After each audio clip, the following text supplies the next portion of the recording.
Hi tears, எல்லோருக்கும் இனிய சுதந்திர தின நல்வாழ்த்துக்கள். ரொம்ப நாளாக பார்த்தீங்கன்னா இன்ஸ்டாகிராமில் இந்த ஒரு ரெசிபி சேவ் பண்ணி வச்சுருந்தேன், ட்ரை பண்ணலான்னு. கரெக்டாக இன்றைக்கி லீவாக சரி ட்ரை பண்ணி பார்த்துடலான்னு ஸ்டார்ட் பண்ணியாச்சு. சாரா கணேஷ் அஃபிஷியல் அவங்க பேஜில் தான் பார்த்துருந்தேன். ஆம்லெட் தான், பட் கொஞ்சம் டிஃப்ரெண்ட்டாக மஞ்சக்கருவியும் வெள்ளைக்கருவியும் தனித்தனியாக பிரித்து அந்த ஒயிட் பார்த்திங்கன்னா சாஃப்ட் பீக் வர வரைக்கும் நல்லா பீட் பண்ணி எடுத்துக்கணும். பட் அந்த சாஃப்ட் பீக் கொண்டு வரக்குள்ள போதும் ஆகிடுச்சு. நானும் பாப்பாவும் மாற்றி மாற்றி பீட் பண்ணி ஒரு 20 மினிட்ஸ் பக்கம் ஆகிடுச்சு.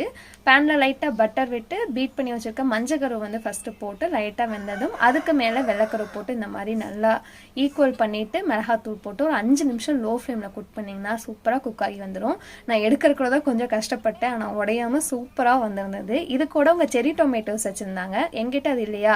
நார்மல் டொமேட்டோவில் மேலே காம்பு எடுத்துட்டு உப்பு பெப்பர் பட்டர் போட்டு சாட்டே பண்ணி சாப்பிட்டேன். அதுவும் அந்த தக்காளியோடு சாப்பிடும்போது டேஸ்ட் சூப்பராக இருந்தது.